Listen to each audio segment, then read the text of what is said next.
Это деревня Элоки. Она расположена в 2 часах езды к западу от таджикской столицы Душанбе. Здесь подавляющая бедность. Электричество работает только 5 часов в день.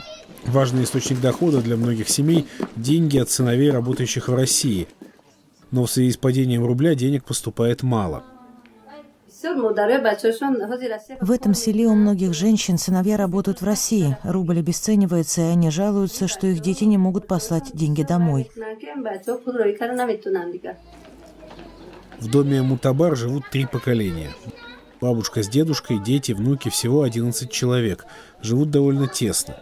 Они хотят построить рядом новый дом, но деньги, которые отправлял сын из Москвы, закончились, и работа остановилась. Семья ужинает в комнате бабушки и дедушки.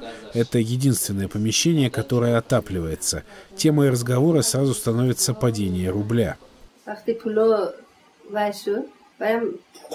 Когда это случилось, планы сына рухнули. Вы имеете в виду, когда курс доллара поднялся по отношению к рублю? Да, когда доллар поднялся, российский рубль начал падать. Мы хотим сына женить, и ему надо где-то жить, но эта ситуация все усложнила. Почти 3000 километрах отсюда Москва стала магнитом для трудовых мигрантов из Центральной Азии. Среди них 24-летний Саади, старший сын Мутабар. Саади торгует на базаре на окраине города. Он находится здесь уже 4 года. В связи с экономическим спадом люди меньше тратятся. Сейчас каждый рубль, который он получает, стоит меньше, чем это было раньше. Учитывая старый курс доллара по отношению к рублю, мне надо было поработать чуть больше года в России, чтобы накопить денег на дом. Но теперь, в связи с падением рубля, возможно, мне придется работать 3 года, чтобы собрать такую сумму. После работы Саади направляется в банк, чтобы проверить, не улучшился ли обменный курс, чтобы он мог отправить деньги домой. Этот ежедневный поход заканчивается разочарованием.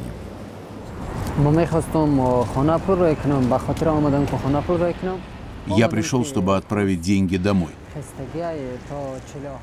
Но обменный курс валюты составляет почти 50 рублей по отношению к доллару. Я передумал. Я даже не знаю, что делать. У меня 15 тысяч рублей. Мне надо послать 400 долларов. Но по сегодняшнему курсу я за эти деньги могу купить всего лишь 300 долларов.